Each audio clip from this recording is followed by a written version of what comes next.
Hello, I'm Katie Freeman with Freeman Furnishings, and in this video I'm going to walk you through the process of how to make a bowl without a lathe. I don't have a lathe in my shop, and so I make all of my bowls and plates with carving. Using an angle grinder and a few attachments, I make bowls, and I'm going to walk you through that process of how to do that, plus a couple of finishing techniques that I like to use. So sit back, relax, and enjoy.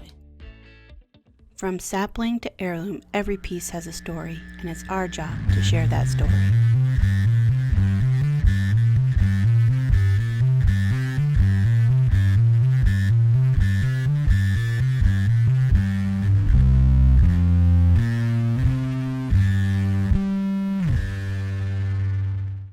Alright, so let's get started with some tool choices, alright? So for my carving, I currently really like using King Arthur's tools, specifically their line of Holy Galahads. So these are different attachments or wheels that you can buy for your angle grinder.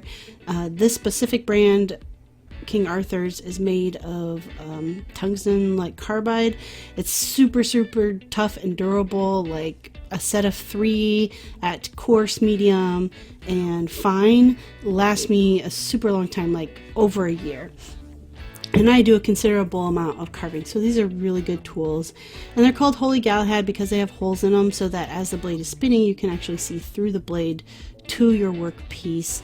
Personally, that hasn't really made that big of a difference to me. In carving, I still really like to go by a tactile feel, how things are feeling when I'm carving.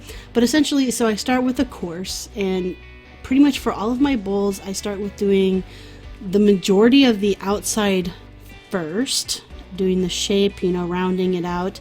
But I'm not going to completely finish the whole outside because I need to still have like a fairly flat and solid surface for when I flip it over to do the inside. So again, I'm doing the course both on the outside and then on the inside first, and basically I don't have too much of a plan. I go with what the shape of the log slice cookie is to begin with, to kind of get a general idea.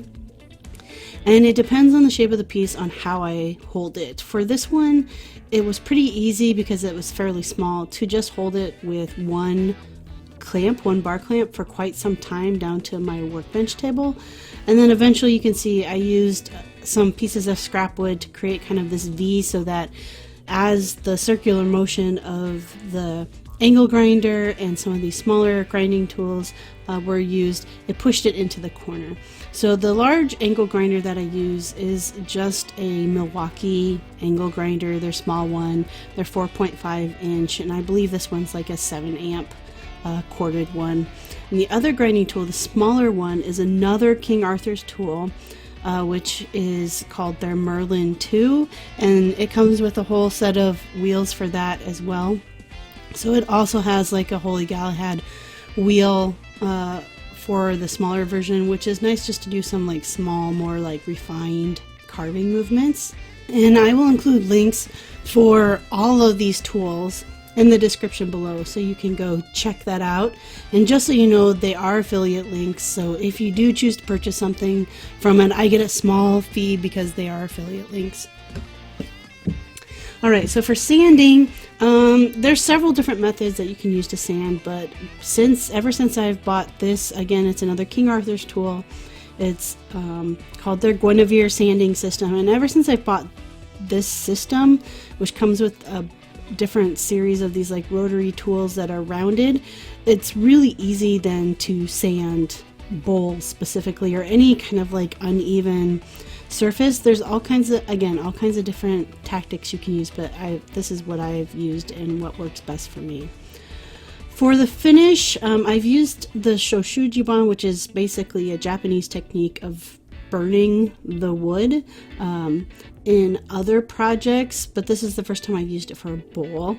And so what you do is I just have the little propane tank torch. You burn the outside, and this really works really well to protect the wood, actually, so you wouldn't really have to put any finish on top of it.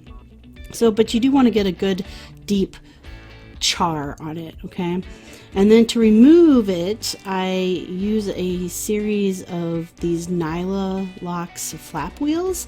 Again, the link will be down below.